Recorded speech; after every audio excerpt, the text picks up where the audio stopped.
The lantern was still burning. Delia Brooks saw it from the ridge, that single amber flame steady against the black throat of Barlow Pass, patient as a heartbeat, faithful as something she had never in her life allowed herself to trust. She pulled her mare to a stop and sat there in the cold dark of a November night in 1878, her breath coming in white clouds, her fingers gone numb inside her gloves, and she stared at that light the way a dying woman stares at water she has decided she does not deserve. She had seen it before. 3 times before, to be exact. 3 times she had come over the eastern ridge with the moon at her back and the smell of pine and snow in her lungs. And 3 times that lantern had been hanging from the old iron hook bolted into the rock face at the mouth of the pass. And 3 times she had sat on this exact ridge, on this exact mare, watching it burn, and then she had turned southwest and ridden around the long way, adding 4 miles to her journey, crossing the frozen creek at the lower ford, arriving at Caldera with her horse near spent, and her soul a little more hollow than it had been the night before. She told herself it was wisdom. She told herself Frank Barlow was a complication she could not afford, a man whose goodness felt like a trap she didn't understand yet, because every good thing in her life had eventually revealed its hidden motive. She had learned that lesson from men who smiled and men who swore oaths and men who called themselves protectors right up until the moment they became the danger. But the lantern was still burning. And tonight something was different. Tonight the snow had started, and it was coming fast. Her mare shifted beneath her, nervous, and Delia felt the wind cut through her wool coat like it was made of paper. The lower ford would be glazed over. The 4-mile detour would put her in the open canyon for 2 hours in a blizzard that was building from the north with the kind of patience and brutality that the Rocky Mountains specialized in. She looked at the pass. She looked at the lantern. She pulled her hat down against the wind. And then a sound reached her faint, carried on the storm's leading edge, the crack of a gunshot somewhere below the ridge, followed by 2 more in fast succession. Every muscle in her body went rigid. That was the direction of Frank Barlow's cabin. She sat there for exactly 4 seconds. She counted them the way her father had taught her to count the space between lightning and thunder, measuring distance, measuring danger. Then Delia Brooks, who had ridden away from that lantern 3 times and sworn she would ride away a 4th, put her heels to her mare's flanks and rode straight down into the pass. The night that had brought her to this ridge, and to that lantern and to those gunshots had started 8 months earlier in a town called Garnett, Colorado, in the spring of 1878, in a courtroom that smelled of sawdust and nervous men. Garnett was the kind of town that had sprung up fast on the promise of silver and was dying just as fast on the reality of it. The streets were still mud when they should have been planked. The hotels were still tents when they should have been wood, and the law was still whoever had the loudest voice and the most friends when it should have been something more durable. In April of 1878, the loudest voice in Garnett belonged to a man named Curtis Vane, and Curtis Vane had decided that Delia Brooks was a problem that needed to be eliminated. Delia had arrived in Garnett 6 months before that courtroom morning, hired by the Territorial Land Office out of Denver as a surveyor's assistant, one of the first women to hold such a position in Colorado, a fact that the local newspaper covered with equal parts admiration and suspicion. She was 28 years old, dark-haired, precise in her measurements and her words, and she had a quality that made dishonest men uncomfortable. She noticed everything, and she wrote it down. What she noticed in Garnett was that the survey stakes along the northern claims had been moved, systematically, by someone with the knowledge and the access to do it quietly over the course of months. And when she traced the pattern of those moved stakes, they pointed in one direction with the kind of clarity that made her stomach tight toward the holdings of Curtis Vane, whose mining operation had conveniently doubled in size on paper without any record of legal purchase. She reported it. She documented it in triplicate. She sent 1 copy to Denver, 1 copy to the county seat at Millbrook, and kept 1 copy in the lining of her surveying bag, because Delia Brooks had not gotten this far in a man's profession by being naive about what happened to documents that inconvenienced powerful men. Curtis Vane had her brought before a magistrate on a charge of falsifying survey records. It was so audacious that she had almost laughed when the deputy served her the papers. Almost. The dark past she carried, the years of watching men in power rewrite reality to suit themselves, had burned most of the innocence out of her laugh a long time ago. The courtroom held 30 people, and the proceedings lasted 2 days. By the end of the first day, it was clear that Vane had bought the magistrate and the 2 witnesses who claimed to have seen Delia moving the stakes herself. By the end of the second day, the verdict was already written before the testimony was finished. She was convicted of fraud and falsification of government records. She was fined $200, which she did not have, and given 14 days to leave the county. She walked out of that courtroom with her surveying bag over her shoulder and the cold, clean anger of a woman who has been wronged so thoroughly that the wrongness has simplified everything. She was going to Denver. She was going to the Territorial Land Office. She was going to put those documents in front of someone who did not owe Curtis Vane a favor, and she was going to make him answer for what he had done. Because even if the law in Garnet was broken, the law in Denver was not, and Delia Brooks still believed in something, even if she had forgotten for a long time what it was. The route north to Denver went through the San Isabel Range, and the only practical crossing in late April before the high passes opened was Barlow Pass. She had heard the name first from the livery man in Garnet when she was buying grain for the mare she'd traded her good pocket watch for. He'd mentioned it in the same breath as a warning. "Barlow Pass is fine," he'd said, not looking up from measuring the grain. "Long as Frank Barlow doesn't take a dislike to you. He runs that stretch of mountain like he owns it, which I suppose he does, or near enough. Got a cabin at the mouth of the pass, east side. Runs a small operation trapping timber, sells guide services to mining companies when they need someone who knows the range. He's not unfriendly, but he's particular." "Particular how?" Delia asked. The livery man had looked up then, studying her with the careful neutrality of a man who was choosing his words. "Particular about who he lets through when the weather's uncertain. He'll turn you back if he thinks you're not equipped. Has done it to bigger parties than a woman alone." Delia had thanked him and asked no more questions, because the description of a man who made independent judgments about who was equipped to survive was exactly the kind of man she had the least patience for. She had been making that judgment about herself since she was 15 years old, and nobody had needed to approve it. She reached the eastern approach to Barlow Pass on the 3rd day of riding from Garnet, in the late afternoon of a cool April day with high clouds and the smell of coming rain.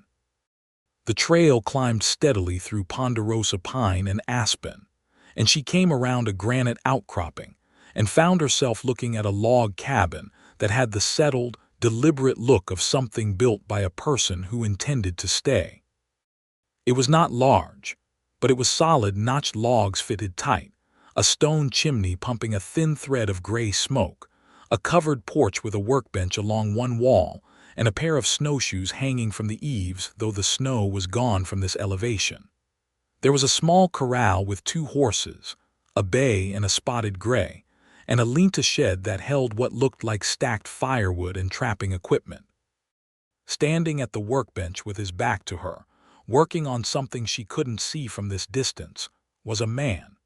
Frank Barlow was 34 years old, and he had the look of a man who had spent those 34 years in the kind of country that doesn't permit softness. He was broad through the shoulders and lean through the middle, with dark hair that needed cutting and hands that were scarred along the knuckles in the way that comes from a decade of working rope and iron in cold weather. When he turned at the sound of her horse, she saw a face that was angular and weathered, with dark eyes that had the particular quality of mountain eyes accustomed to long distances, slow to startle, quick to assess. He did not reach for the rifle leaning against the cabin wall. That was the first thing she noticed. He looked at her, took in the situation: a woman alone, a loaded mare, a surveying bag, and simply waited. "You're Barlow," she said, because she had learned long ago that framing a question as a statement gave you more information about the person's reaction. "I am," he said. His voice was quiet and even the voice of someone who lived alone and had stopped performing sociability. "You're looking to cross." "I am," she said, using his own words back at him. Something shifted in his expression, not quite a smile but an acknowledgement. He walked toward her, and she noticed he moved without hurry, without the anxious energy of men who felt the need to establish something quickly. He stopped at a respectful distance from her horse and looked at her mare's condition, the load on the saddle, the angle of the sun. "Rain tonight," he said. "Crossing's fine if you go now. You've got 2 hours of good light." "I'll go now then," she said. "You know the pass. I know how to read a trail." He looked at her for another moment. Not the appraising look of men who were measuring something other than capability. This was the look of someone genuinely considering a practical question. Then he nodded once, which she understood as an answer that satisfied him. "Stay on the marked trail," he said. "There's a section 2 miles up where the trail forks and the left fork looks traveled but doesn't go anywhere useful. Right fork only. You'll know the summit by the 2 standing rocks. From there it's downhill all the way to the valley." "Thank you," she said, and meant it simply, without the complicated texture she usually had to give that phrase when men offered her things. She rode on. She did not look back. She crossed Barlow Pass in an hour and 40 minutes, reaching the valley side just as the first drops of the promised rain began to fall, and she camped in the shelter of a limestone overhang and built a small fire and ate dried meat and hardtack and thought, briefly but clearly, about the man at the cabin. His economy of words. The fact that he had given her practical information without telling her she shouldn't be crossing alone. The single nod. She thought about him for approximately 10 minutes, and then she put him away in the category of encounters that were complete and finished, because she was going to Denver and she had work to do. What she did not know, riding away from that overhang the next morning, was that the work was going to take longer than she planned, and the route back was going to bring her through Barlow Pass again, and again, and again. Denver in the spring of 1878 was a city in the middle of becoming something. The Territorial Land Office occupied the second floor of a stone building on Larimer Street, and the man who ran it was a senior surveyor named Addison Price, who had the permanently exhausted look of a person fighting bureaucratic battles on too many fronts. Delia laid her documentation before him on a Tuesday afternoon and watched him read through it with the careful attention of someone who already suspected what he was going to find. "This is serious," Price said, without looking up. "I know it is," she said. "Vane has connections in the Territorial Assembly." "I know that too." He looked up at her then. "You understand this could take time." "How much time?" "Months. I need to send investigators. I need to build a case that doesn't have holes in it, because if it has holes, Vane's attorneys will drive a mining cart through them. And I need the original survey documentation from the land office records at Millbrook, which means I need someone to go back to that county and retrieve them without Vane knowing what they're doing." Delia looked at him steadily. "You're asking me to go back." "I'm telling you what I need," Price said carefully. "I'm not ordering you to do anything. You've already been wronged once by this situation." She thought of the courtroom. She thought of the magistrate's bored face reading a verdict he'd been paid to deliver. She thought of those survey stakes, moved in the night by someone with a hidden motive and no care for the ranchers whose grazing rights depended on accurate boundaries, the homesteaders whose land claims were now legally vulnerable, the miners who had been essentially robbed. "I'll go back," she said. "But I need protection from the conviction, something in writing from this office that overrides the county order." It took Price 2 weeks to produce the documentation, and during those 2 weeks Delia stayed at a boarding house on Blake Street run by a widow named Mrs.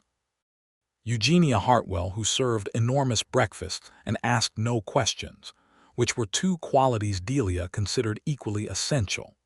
She spent those 2 weeks reading the territorial statutes, learning the exact legal mechanisms that would be used to pursue Vane, and writing detailed notes about the survey discrepancies that she committed to memory as well as paper, because she had already learned the lesson about what happened to papers. She left Denver in mid-May with the land office authorization, a new set of instructions, and a determination that had the particular quality of controlled fury, quiet on the surface, very hot underneath. The route south went through the San Isabel Range, and the crossing was Barlow Pass. She arrived at the east approach on a warm May evening, and Frank Barlow was in his corral working with the spotted gray horse, running it in slow circles on a long line. He saw her at the same moment she saw him, and he stopped the horse with a quiet word and came to the fence. "Same woman," he said. Not a question, not a greeting exactly, just the notation of a fact. "Same pass," she said. The corner of his mouth moved. "Going the other direction this time?" "Yes. Weather's fine." He paused. "It'll be fine for a week or more." She nodded. She should have ridden on. The pass was right there. The weather was fine. She had no reason to stop. Instead, she found herself saying, "I'm going to be making this crossing a few more times over the next several months. I'm working on something in the county south of here." She wasn't sure why she told him that. Possibly because the livery man in Garnet had described him as the person who decided who came through the pass, and it seemed practical for him to know she was a regular traveler, not a surprise. Possibly because she was tired of not telling anyone anything. Frank Barlow looked at her with those mountain eyes for a moment, and then he said, "How many crossings, roughly?" "I don't know exactly. Perhaps 6 or 8 total over several months. Pass is closed to horses by late October or early November depending on snowfall, sometimes earlier. I'll be done before that." He nodded slowly. Then, in the deliberate way he had of offering things without making them performances, he said, "If you're ever crossing at night or in uncertain weather, I put a lantern out at the mouth of the pass, east side on the iron hook in the rock face. If you see it, the pass is clear. If there's no lantern, go around to the lower ford. It adds miles, but it's safe." She looked at him. The simplicity of the offer struck her somewhere she wasn't expecting. There was no hidden motive she could find in it. It was purely functional. It was the kind of thing that a person did when they had decided, without ceremony, that another person's safety mattered to them. "Why?" she said. He seemed mildly surprised by the question, as if the answer was obvious. "Because the pass can go bad fast at night and you'd be crossing alone, and I know this mountain and you don't." She wanted to say something sharp about knowing her own capabilities, but the truth was that what he was describing was not an insult to her capability. It was information about the mountain, offered by someone who had lived on it for years. So instead she said, "All right." She crossed the pass and went south to Garnet, and the next months were the most complicated of her life, and the lantern became something she thought about more than was convenient. The work in Garnet was painstaking and dangerous in the quiet way. Curtis Vane was not a violent man in the physical sense. He was the kind of man who used legal instruments and social pressure, and the implied threat of what could happen to a woman's reputation and livelihood as his weapons, which Delia had found were often more effective and much harder to fight than anything physical.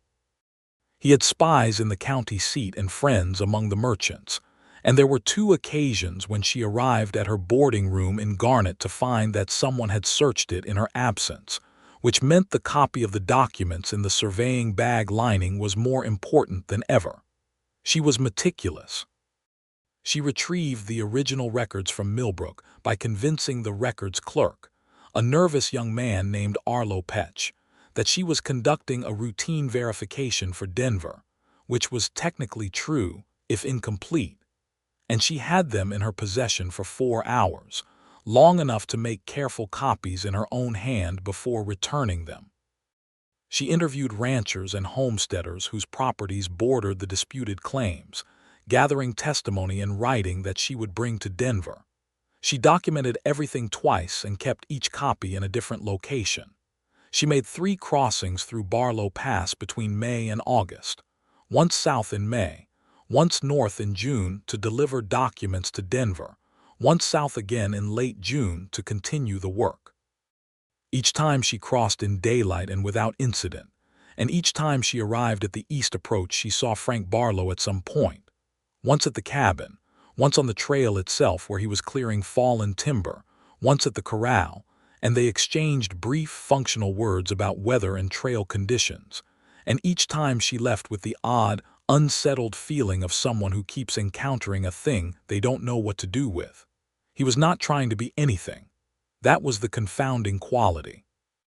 He was not performing helpfulness or performing solitude or performing the rugged indifference that mountain men in stories were supposed to have. He was simply himself, a man who lived on a mountain and knew it thoroughly and was willing to share that knowledge, and who watched her with dark eyes that paid attention without demanding anything in return.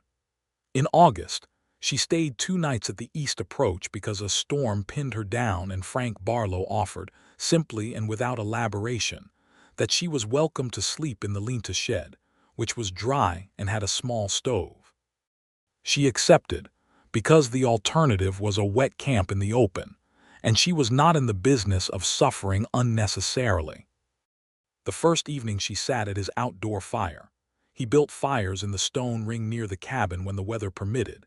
She came to understand, because he spent most of his daylight hours inside or working, and the evening fire was the one concession he made to something like comfort. And she listened to him talk about the mountain, not with the enthusiasm of a man showing off knowledge, but with the plain affection of someone describing a place they love the way other people describe a person they love.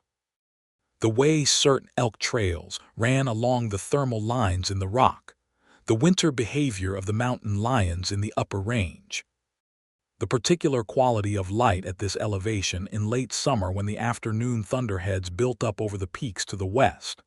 She found herself asking questions, real questions, not the polite questions that were actually ways of filling silence, but questions that came from genuine curiosity, because what he was describing was interesting and specific, and she was a person who valued the specific. He answered each question fully and then stopped. He never elaborated beyond what was useful. He never turned her question into an opportunity to demonstrate himself. It was the most restful conversation she had had with a man in years, possibly ever. On the second evening, when the storm was clearing and the stars were coming out over the peaks with the particular brilliant clarity of high altitude, she told him about the vein situation. She didn't plan to.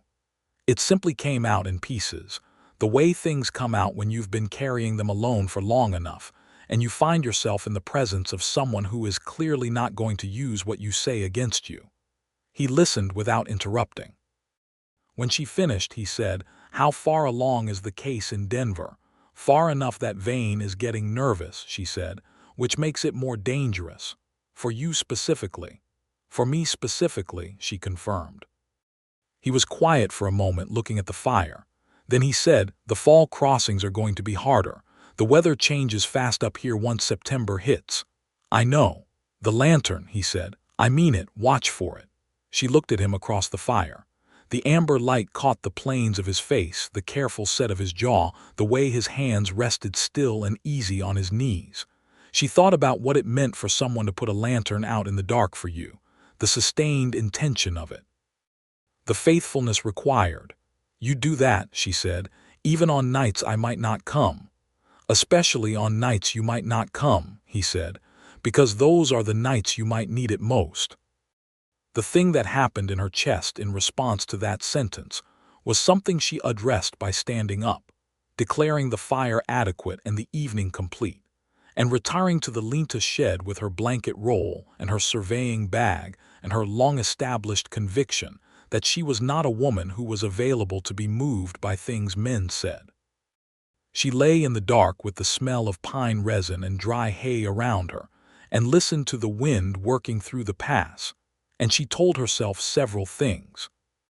That Frank Barlow was a practical man making a practical offer, that the lantern was trail information the same as telling her which fork to take, that she was in the middle of a dangerous situation that required all her focus, and that she had learned the hard lesson about what happened when you let someone become important to you in uncertain times, because it gave the uncertain times a way to hurt you through them.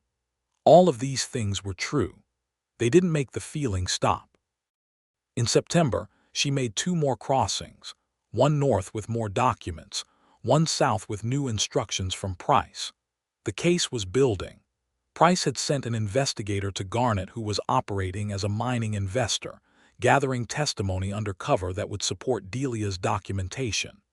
Vane had hired 2 lawyers from Denver who were in Garnet asking pointed questions about Delia's movements and the status of her appeal of the conviction, which meant he knew the Denver case was real.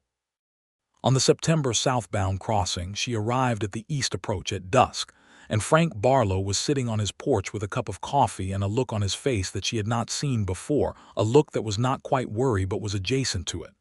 "You're later than I expected," he said. She stopped her mare. "You were expecting me. You came through going north 6 days ago," he said. "The round trip from Denver at a steady pace is about 6 days." She stared at him. He had calculated her approximate schedule from a single northbound crossing.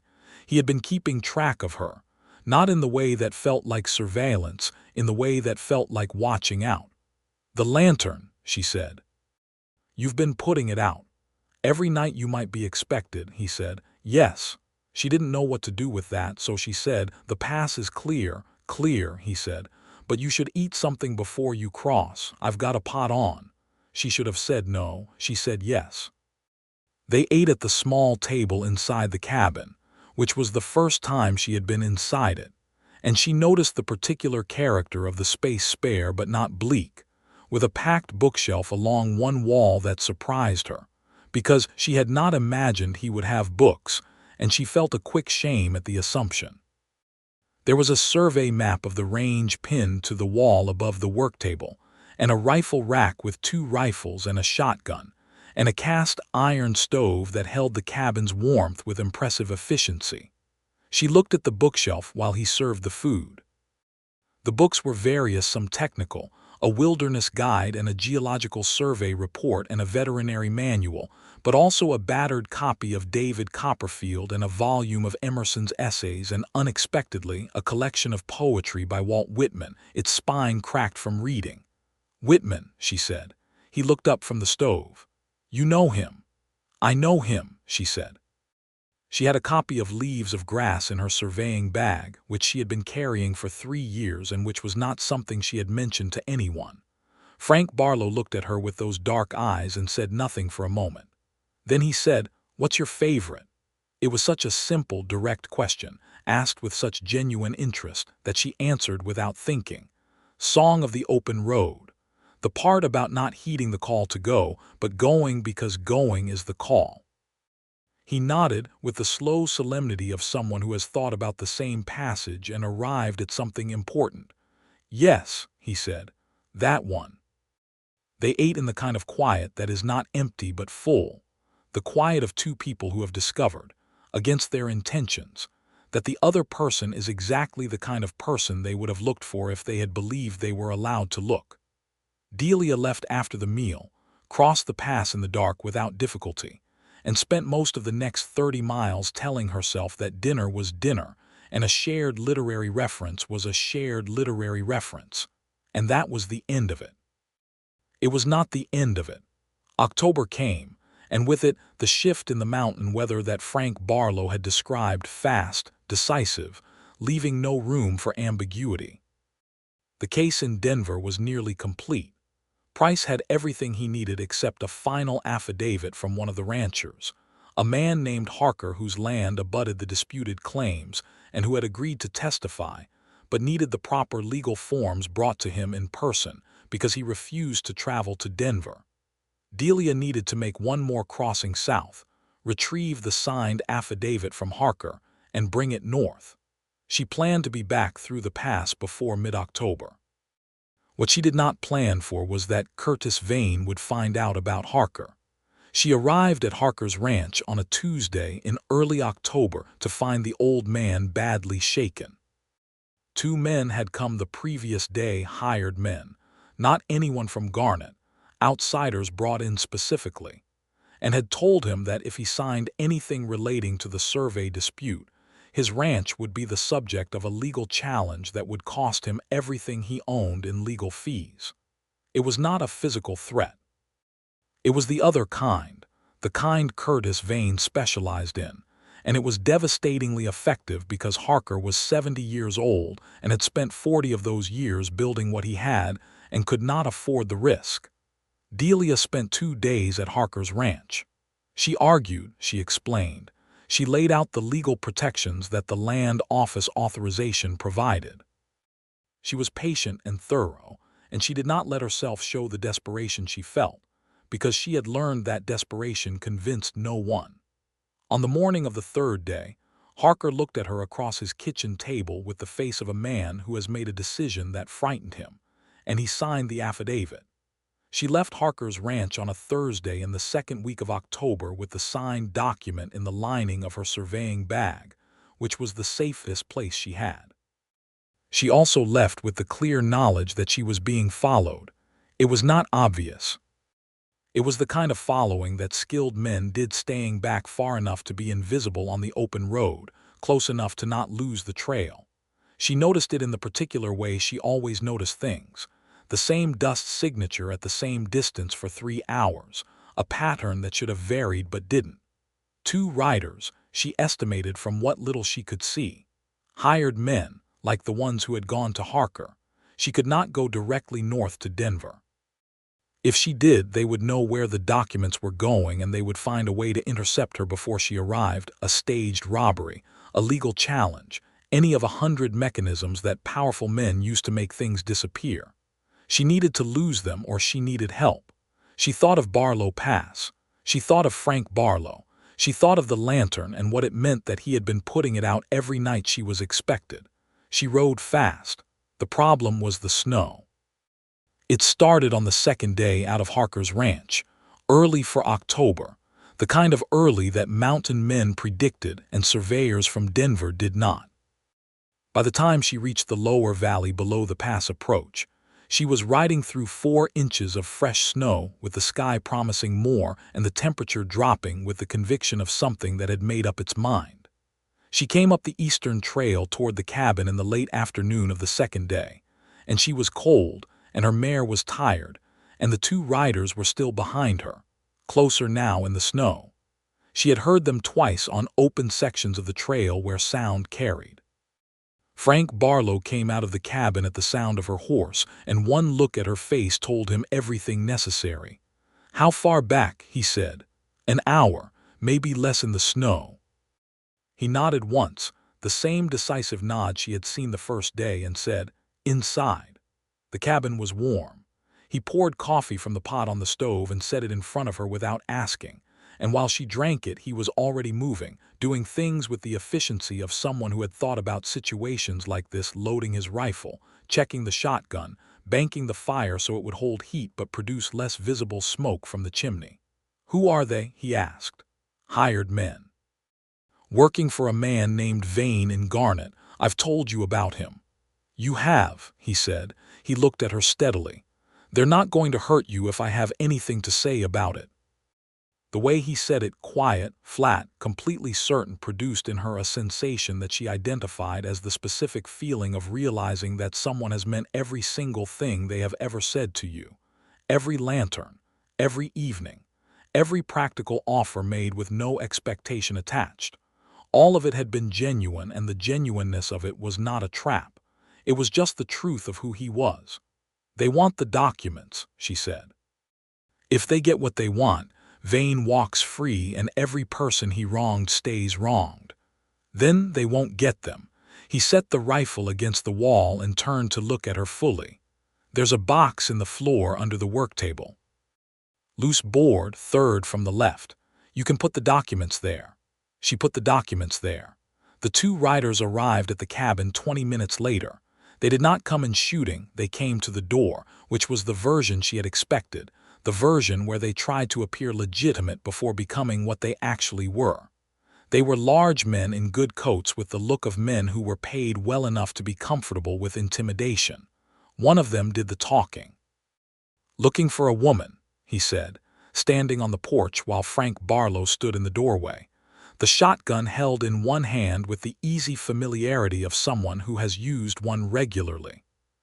"Comes through this pass regular, dark-haired, got a surveying bag. Lots of people come through this pass," Frank said. "She came through today." "Did she?" The man looked at Frank with the assessing look of someone recalibrating.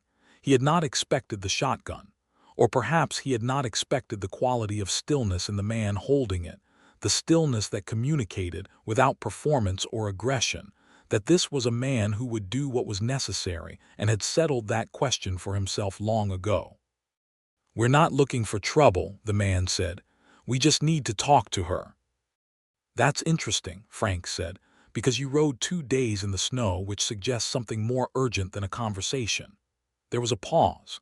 The second man, who had not spoken, was scanning the cabin and the area around it in a way that Delia, watching through the window, read as tactical. She moved away from the window. "She's got documents that belong to our employer," the first man said. "Documents she stole," the second added. "I don't know anything about that," Frank said. "I know that you're standing on my property with a story I have no reason to trust, and that it's getting dark and cold, and that I'd like you to ride on." The first man looked at the shotgun again. He looked at Frank's face.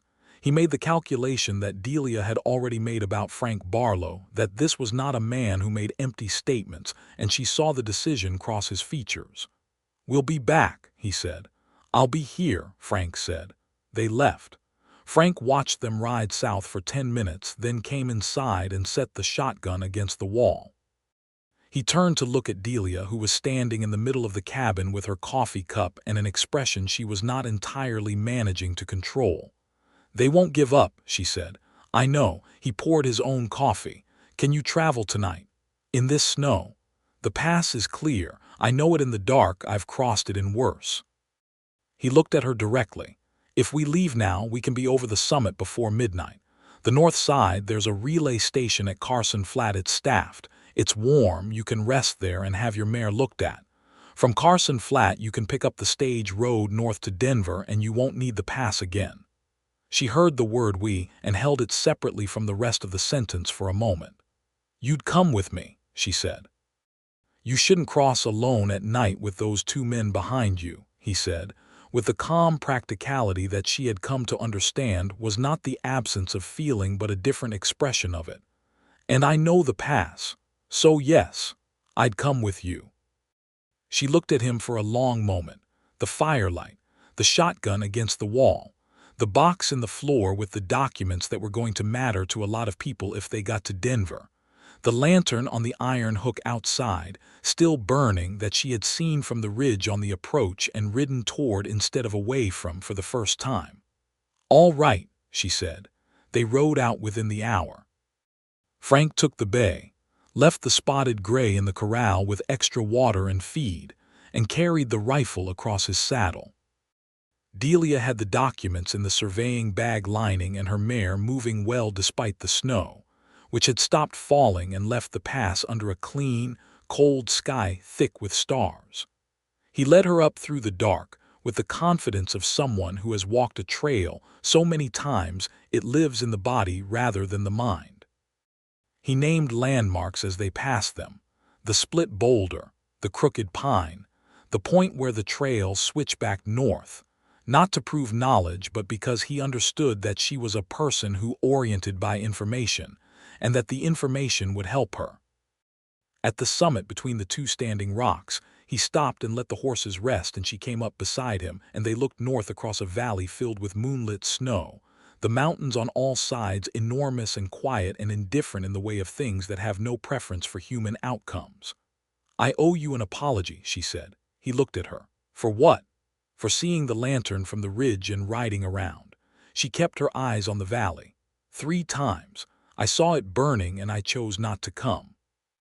There was a silence between them that was not uncomfortable but was honest.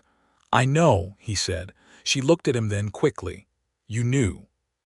"I could see the ridge from the hook where I hang it. In clear weather with moonlight, I could see a rider stopping. He paused. I didn't know why you rode on. I figured you had reasons. She felt the quality of that, the absence of accusation, the simple acknowledgement that she had reasons without requiring her to explain them. She thought about all the reasons, all the dark past she carried, all the men who had been good right up until they weren't. She thought about how she had looked at the lantern, burning faithfully in the dark for her, and had felt it as something that could be used against her, something she did not trust herself to receive. I was afraid, she said.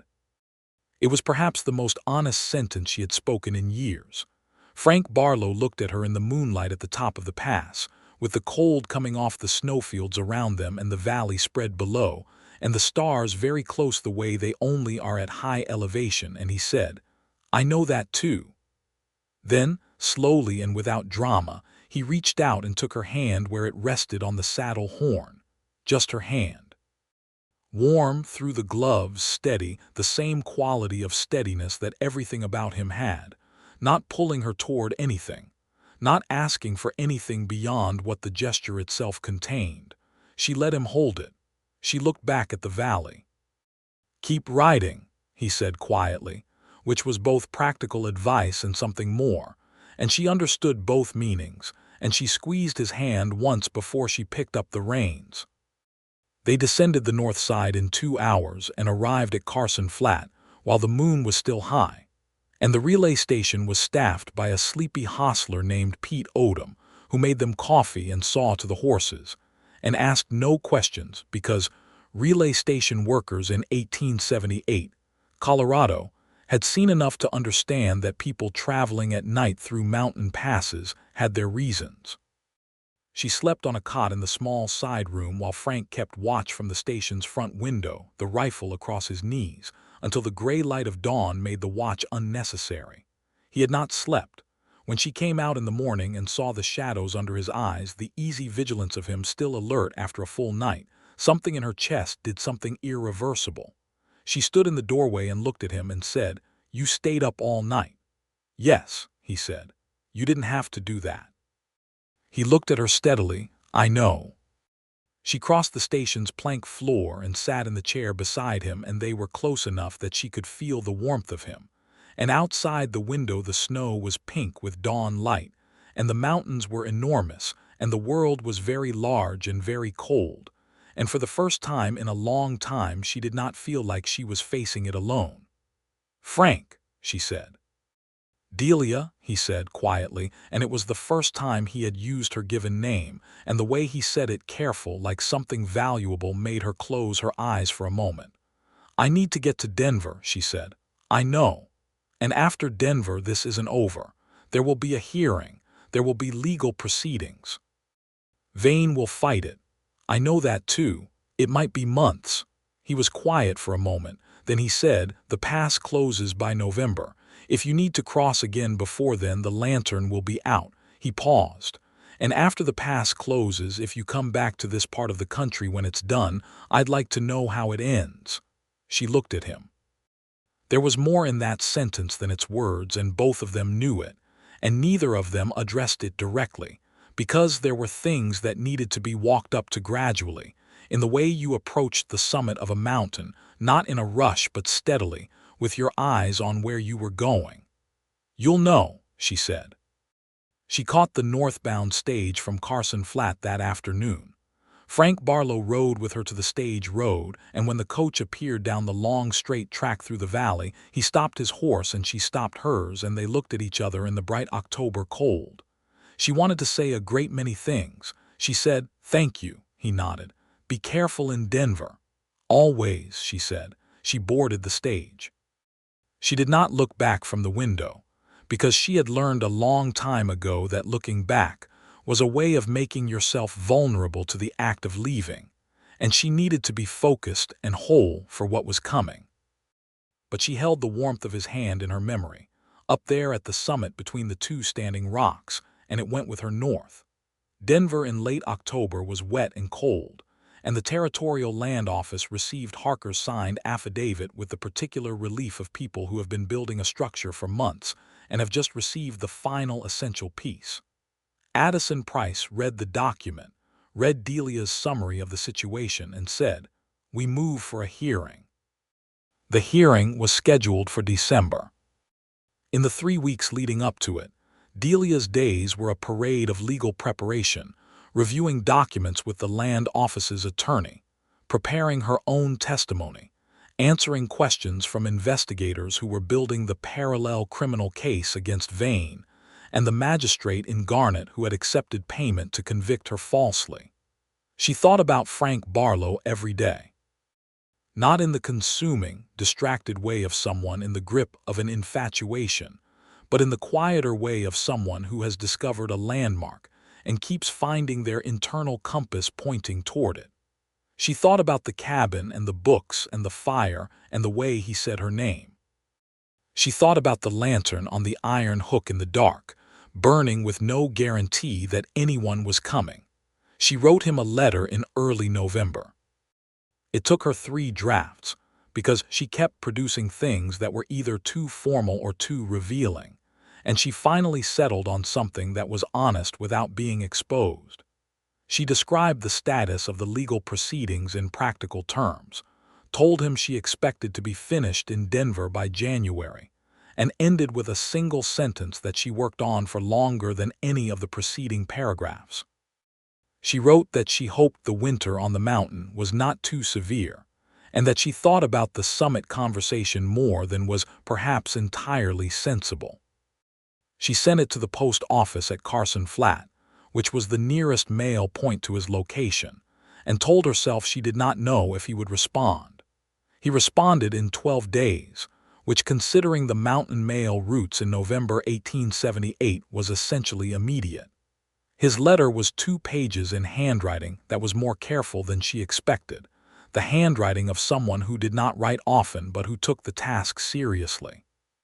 He described the first heavy snow of the season, the behavior of the elk at the high meadow he could see from the cabin, a storm that had come through in the 3rd week of October that was the worst he'd seen for that time of year. He said the pass was closed, which she already knew, and that he had pulled the lantern in for the winter, which she had assumed. He said he had read the Song of the Open Road again and thought about what she had said about going, because going is the call. He said he hoped the hearing went well, and then he said, in the last paragraph, in the same plain, direct language that characterized everything he said, that he thought about their conversation at the summit more than was entirely sensible either, and that he was glad she had seen the lantern and ridden toward it instead of around. Delia sat at the desk in her boarding room at Mrs. Hartwell's establishment on Blake Street and read that letter 3 times. Then she folded it carefully and put it in the lining of her surveying bag, next to the space where the affidavit had been. The hearing took place on December 11, 1878, in the Territorial Court in Denver, before a judge named Absalom Greer, who had the permanent expression of a man determined to be fair. Addison Price presented the land office case. Delia testified for 3 hours. The land office attorney put Harker's affidavit into evidence, and the statements from 11 other property owners, and the investigators' findings from Garnet.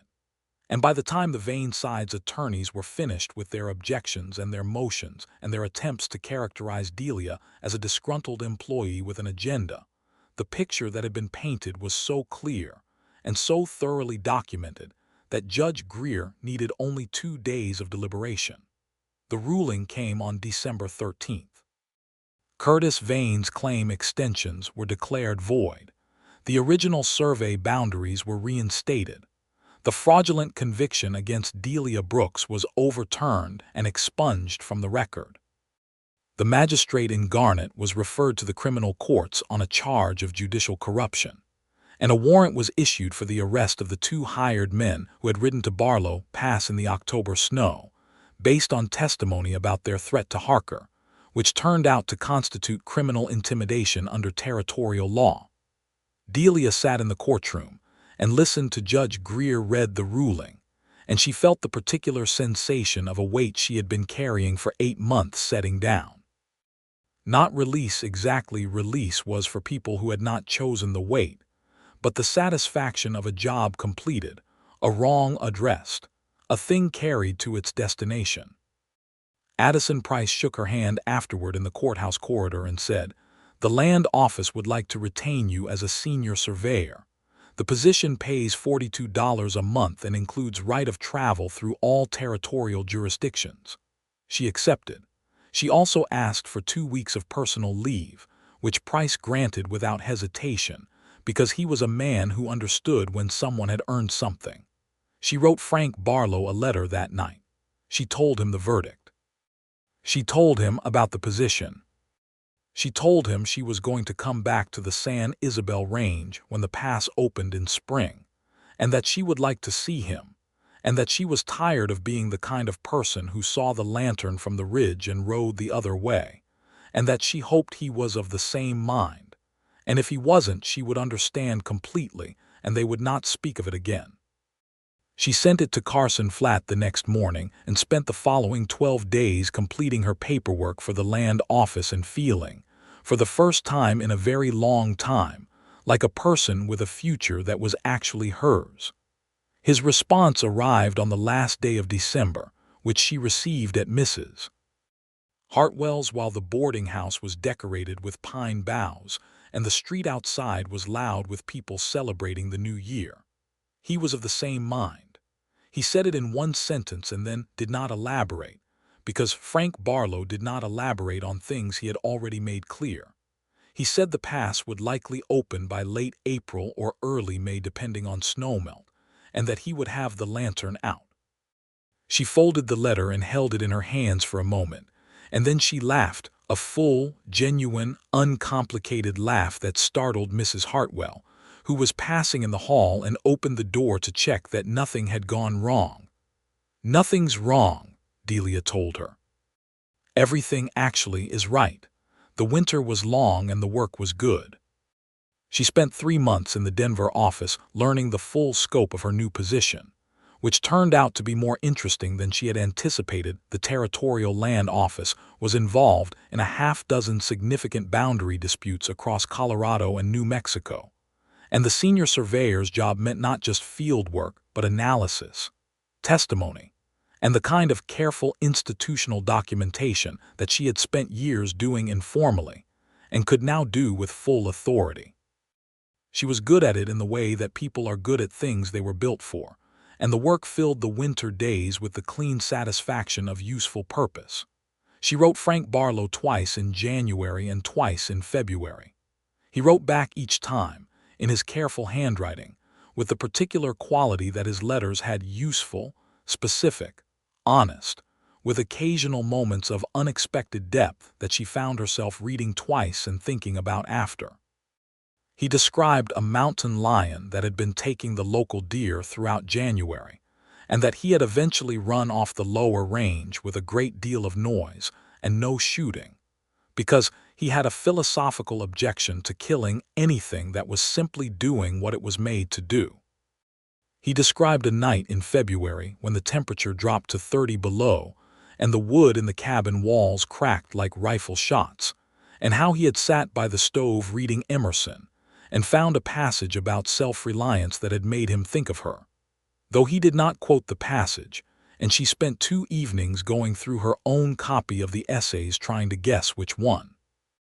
In March she wrote and told him about the criminal proceedings against the Garnet magistrate, which were moving slowly through the courts in the way of criminal proceedings against public officials everywhere, and about the reinstatement of the affected land boundaries, which she had learned about from Price, who had gotten a report from the Garnet County surveyor. The homesteaders and ranchers whose properties had been at risk were secure. It was not a dramatic resolution. It was the resolution of paperwork and legal process, which was what had always been needed and was less satisfying to describe than a confrontation, but was infinitely more durable.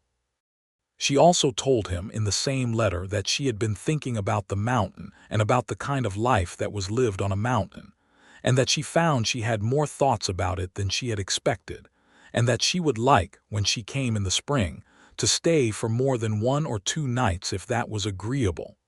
His response was brief and direct. It was agreeable. April came, and with it the first reports from the mountain passes. The snow was deep after the heavy winter, but the melt was progressing, and the lower trails were clear by mid-April. She asked Price about the timing of her first summer survey assignment, which was going to take her into the San Isabel Range to verify boundaries along a disputed timber claim. He told her the earliest practical start was late April, early May. She left Denver on the 24th of April, 1879, on a bright morning with the Front Range visible in crystalline detail to the west and the road south busy with spring traffic. She had the mare, whom she had stabled all winter at a reputable establishment near the boarding house, and who was rested and fresh, and moved with the opinionated energy of an animal that has been standing still too long. She had new survey equipment and the proper land office credentials and $42 a month behind her, and she was going to Barlow Pass. And for the first time in as long as she could remember, she was not riding toward something difficult. She was riding toward something she wanted. She made the journey in 4 days, taking her time, camping well, letting the mare set her own pace on the climbs.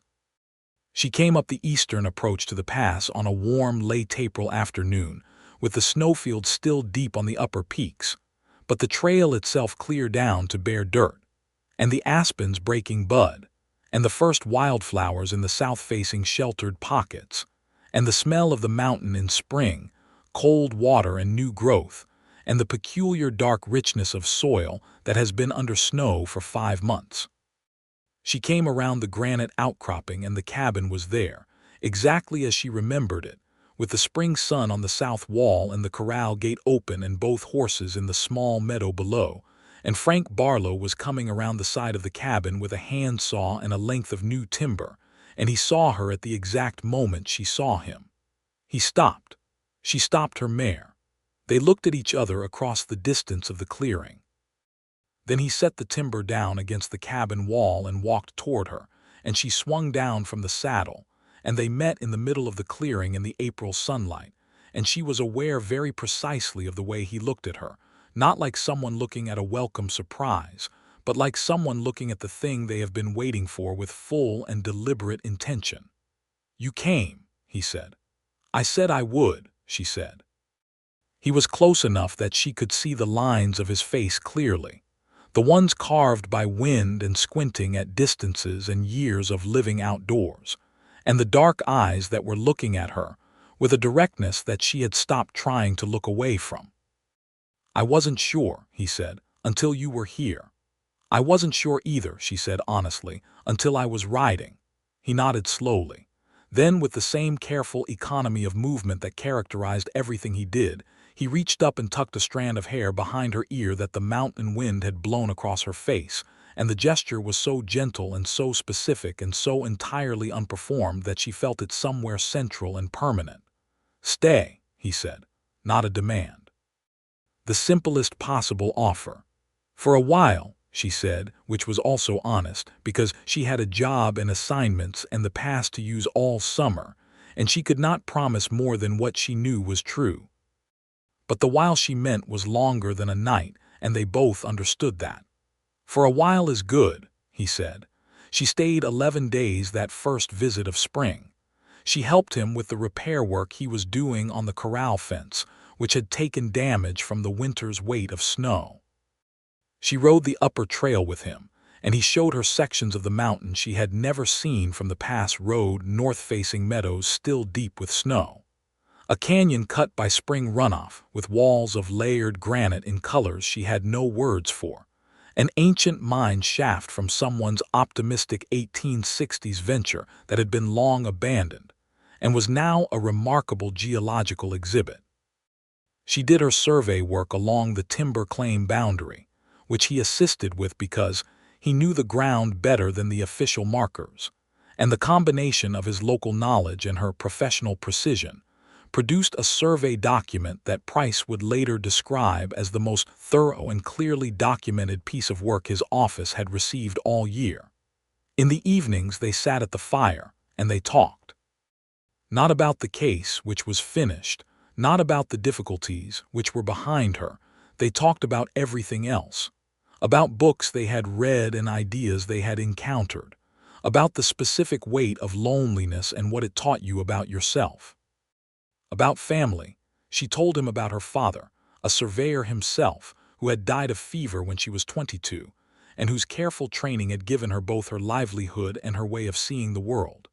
He told her about his family in Ohio, a large family with 3 brothers and 2 sisters, all still there, and how he had come west at 25 because the east felt completed and the west felt open, and how he had found the mountain and known within a week that he would not leave it. "Have you never wanted to?" she asked. "No," he said, "but I've wanted someone to come to it." He looked at her across the fire. "I've thought about that for years." She looked at him carefully. "And now?" "And now you're here," he said simply. On the 7th evening she was sitting at the fire and reading. She had borrowed his Whitman, which turned out to have his marginal notes throughout, small notations in his careful hand that were brief and pointed, and told her more about how his mind worked than almost anything he had said to her directly. And she looked up and found him watching her with the particular quality of attention that was beyond the practical, beyond the watchful, and something opened in her chest that she stopped trying to close. She set the book down. She looked at him directly. She said, "Frank." "Yes," he said, as if he had been waiting. "I have been trying," she said carefully, "for a considerable time not to feel something that I am feeling." "I know," he said. He moved from his side of the fire to hers without hurry and sat close enough that she could feel the warmth of him separate from the fire's warmth, which was its own particular quality. "I've been watching you try." She felt the laugh come up in her, the genuine one. And, he said, "I thought you'd get there." He looked at her, completely steady, close enough now that the firelight made everything warm and immediate. "No hurry." She reached out and took his hand, the way he had taken hers at the summit in October, and held it. His fingers closed around hers with the same warm certainty they had then, and he looked at her with those dark eyes, and she thought about all the nights she had seen the lantern from the ridge and turned away, and she thought about October at the summit and the moonlit valley spread below them and his voice saying, "Keep riding." "I kept riding," she said. "You did," he agreed. "And here I am." "Here you are," he said. And then she leaned toward him and he met her halfway, which was the most accurate description of what happened. Neither of them moved more than the other. Neither of them waited for the other to be the first. They simply came together in the warm dark between the fire and the mountain, with the stars enormous overhead and the pines moving in the night wind. And the kiss was not dramatic in the way of stories, but in the way of real things. Careful and then certain and then, finally, entirely itself. She stayed 4 more days after that. They were the best 4 days she could remember. She helped him cut and stack timber for the following winter, and he helped her identify 2 survey markers that had been obscured by avalanche debris and needed relocating. And they read in the evenings and talked, and she understood, in the gradual accumulating way that understanding sometimes works, that this was not a complicated thing. It was not a forbidden thing, or a fearful thing, or a thing with hidden motives on either side. It was simply 2 people who suited each other, in a place that suited them both, having arrived at each other by the long route. She left on the 11th day because she had an assignment survey in the southern range that could not wait, and she took both his hands this time when she said goodbye, and he held them and looked at her and said, "Come back." "Yes," she said, which was not a polite answer but a true one. She came back in June and in July and in August, each time for longer. Each time with the particular quality of homecoming that she had not previously understood, was a feeling she was capable of, because home had always been a complicated idea. The surveying bag and the mare and the next assignment, not a place, not a person. She was learning that home could be those things, and also a log cabin at the mouth of a mountain pass where someone had been putting out a lantern for her. On the August visit she arrived to find that he had built a second workbench on the porch, on the eastern end opposite his own, with a built-in tilted surface suitable for drafting and mapping. He showed it to her without comment when she arrived, let her look at it, let her understand what it was, and then went inside to put coffee on. She stood on the porch looking at the workbench for a long moment, and the tears that threatened were not from sadness but from something she had not felt in so long she had forgotten its name, which was belonging. She came inside and said, "You built that for me." "Yes," he said. "You assumed I'd come back." "I hoped you'd come back," he said precisely. "There's a difference." She crossed the cabin and kissed him, and he held her in the way he had developed of holding her, one hand at her waist, one at the back of her head, like something steady and sheltering, and entirely without agenda beyond the holding itself. And outside the window the August light was honey-colored on the peaks, and the world was as large as it had always been, and she did not feel small inside it anymore. In September, with the golden light of fall on the aspens and the first cold edging into the mornings, Frank Barlow asked her to marry him.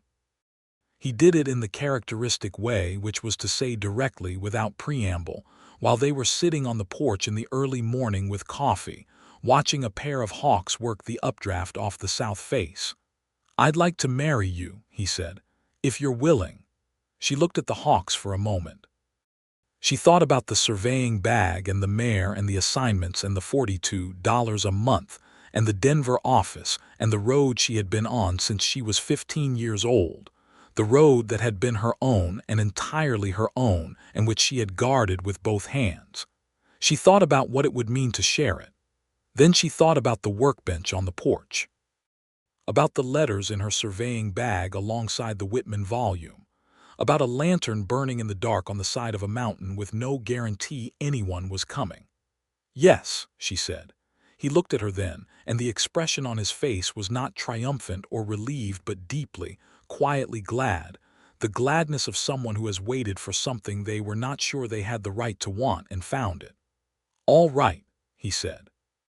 They were married in October of 1879 in Carson Flat, at the small church that served the relay station community, in a ceremony conducted by the traveling minister who came through the Valley Circuit 4 times a year. There were 11 people present: Pete Odom from the relay station, who stood up for Frank, and Mrs. Eugenia Hartwell from Denver, who had taken the stage 3 days to be there and stood up for Delia. Addison Price came because Delia had told him about it in passing, and he had said, with the dry warmth of a man who had been rooting for her without saying so, that he wouldn't miss it. 8 others from the Carson Flat community came because Frank Barlow had been a quiet presence on this mountain for 9 years and was liked, simply and genuinely, by the people who knew him. Delia wore the best dress she owned, which was dark blue wool and entirely practical for a mountain October, and Frank wore a clean white shirt and his good coat, and had cut his hair for the first time she could recall, which made him look somewhat younger and slightly unfamiliar and entirely himself. The minister asked them the old questions and they gave the old answers, and when they were said, Frank took both her hands the way he had at the departure in June and looked at her with those dark, attentive eyes, and she looked back at him with the full weight of her full self, not the careful, guarded self she had been for years, not the person who watched from the ridge, but the person she was when she stopped riding around. "I love you," he said, which was the first time either of them had said those words, because they had not rushed toward them and there had been no performance to make them necessary before they were simply, thoroughly true. "I love you," she said, and the simplicity of it, the ease of it, was the greatest surprise of her adult life. The reception was a meal at the relay station, and Pete Odom had somehow arranged for a fiddler from somewhere in the valley, and Delia danced with Frank Barlow on the plank floor of the relay station, while the fiddler played something lively, and Mrs. Hartwell looked on with the transparent satisfaction of a woman whose faith in the eventual rightness of things had been confirmed, and Addison Price raised a glass of whiskey in what appeared to be a genuine and heartfelt toast. They went back to the cabin that night, up through the pass by moonlight, and Frank hung the lantern on the iron hook at the mouth of the pass before they rode through, because he said it was the right thing to hang it going in the same as going out, and she laughed and thought that she would love him for the rest of her life for exactly this quality, the steadiness of a person for whom doing the right small thing required no deliberation.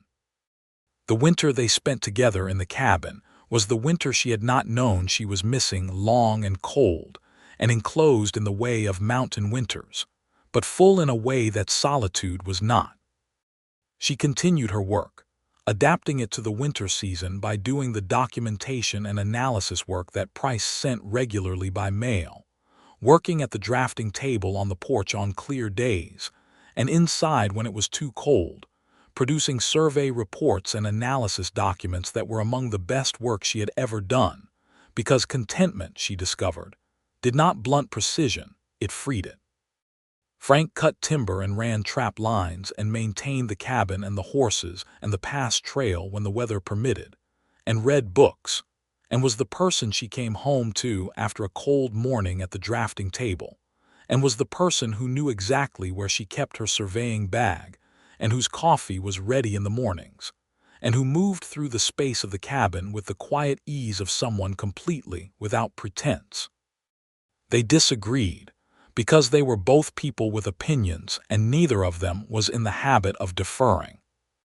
They disagreed about the best route between two survey markers on the lower range, and about the correct technique for reading a mercury thermometer at altitude, and about the ending of David Copperfield, which Frank thought was too tidy and Delia thought was appropriately resolved, and these disagreements were clean and specific and resolved by evidence or by agreeing to disagree, which was what happened with David Copperfield. By February, she knew she was pregnant. She told Frank on a cold evening in the second week of February while they were eating supper, simply and directly, because that was the way they did things, and he set down his fork and looked at her across the table, and his face went through something she did not have a complete vocabulary for, a kind of bright, careful wonder that she had not seen on him before. "Are you all right?" he said, which was the first thing, because he was a person for whom that was always the first thing.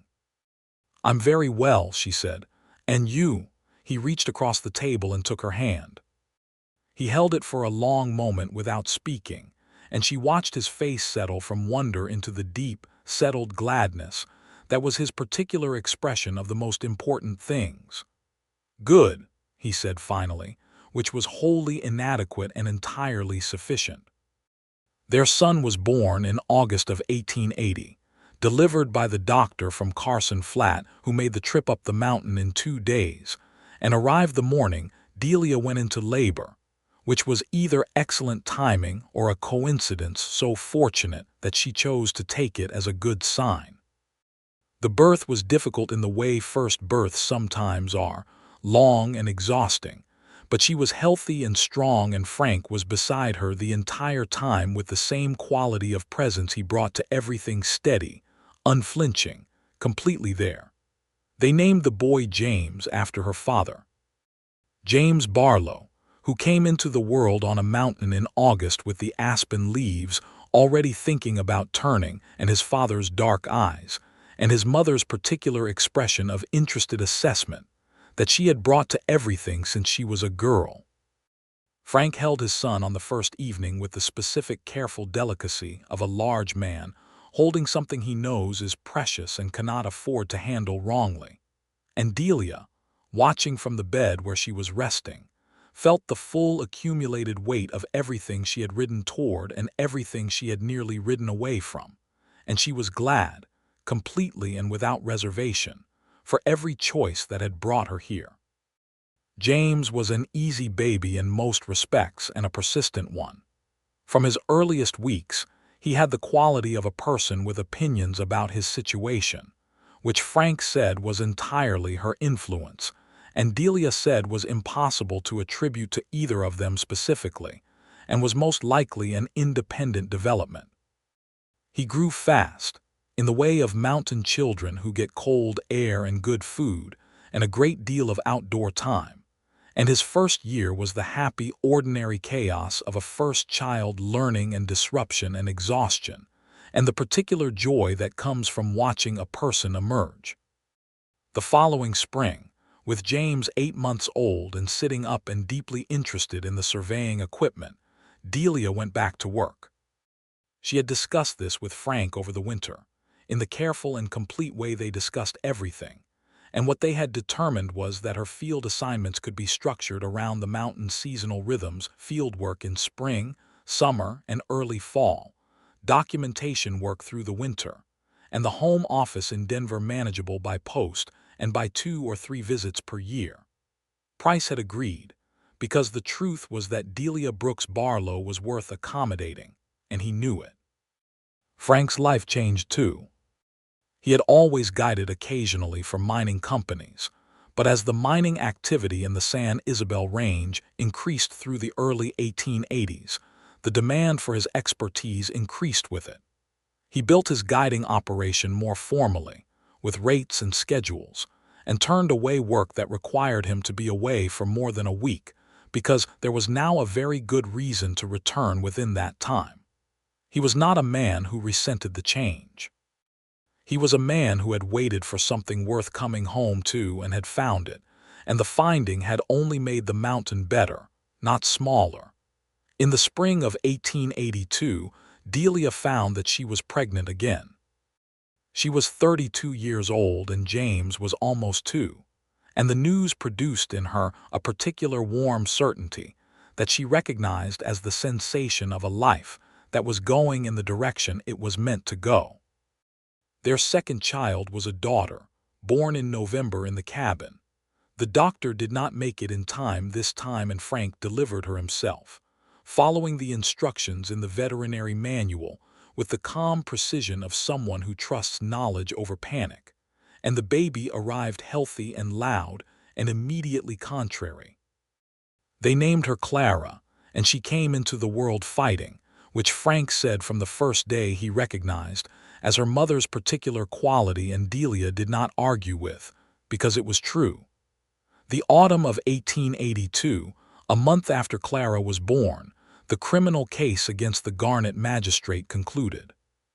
He was convicted of judicial corruption and removed from office, which was a quieter outcome than dramatic, but was the correct one. And Delia received notification of the verdict by post at the cabin and read it at the drafting table, while the morning snow fell on the peaks and James played on the floor of the porch, with a collection of pine cones he had gathered and sorted by size, and Clara slept in the carrier on her back. She had written down everything that had happened to her at the beginning: the wrongful conviction, the 8 months of work to undo it, the documents and the hearings and the rides through dark passes in the snow, because Addison Price had asked her to for the land office records, and because she had always believed in documentation in making the record clear. The record was clear now. The wrong had been addressed, thoroughly and completely, every thread closed. She looked out at the mountain, and James looked up from his pine cones and said, in the 2-year-old way that was approximate but unmistakable, "Mama, look." He held up the largest pine cone, very seriously, for her inspection. "That's a fine one," she said with equal seriousness. He nodded, satisfied, and went back to his sorting. She looked back at the mountain. A year from now she would be making her 4th summer survey of the San Isabel Range for the land office, and she had a proposal forming about the northern boundary disputes that she thought could resolve 3 separate claims simultaneously. And James would be almost 3 and would want very much to come along on the horse, and Clara would be almost 1 and would have opinions about that. And Frank would put the lantern out on the nights she was crossing, as he had every season since she first saw it from the ridge, not because she needed it for guidance anymore, because she knew the pass now as well as he did and could cross it in the dark by memory, but because he was a person for whom lighting the lantern was simply what you did when someone you loved was out in the dark, and neither of them had any intention of stopping. She finished her coffee. She picked up her pencil. She turned to the survey maps spread before her on the drafting table and went back to work. Frank came around the corner of the cabin a little later with an armload of firewood and stopped to look at James and his pine cones, and then looked at Delia at her table, and she looked up and found his eyes, And the thing that passed between them in that moment was not words and did not need to be. It was the simple, complete recognition of two people who have found the thing they were going to spend their lives doing, which was this: building something together on a mountain, where a lantern burned at the pass on the nights when someone was coming home. He went inside and put the wood by the stove, and she heard the particular sound of the cabin being lived in the creak of the floor under his boots, the scrape of the iron stove door, the sound of James talking to his pine cones in the bright cold air, and she thought of the ridge in the dark of a November night in 1878, and the lantern burning, and the choice she had almost made, and the choice she made instead, and she was glad down to the absolute bottom of herself. She wrote at the top of a new page, "Survey of the Northern San Isabel Timber Boundary, Spring 1883, D. Brooks Barlow, Senior Surveyor, Colorado Territorial Land Office." Outside, the mountain held the morning light on its peaks, enormous and patient, and the pass was open, and the world was very large, and she was exactly where she had chosen to be.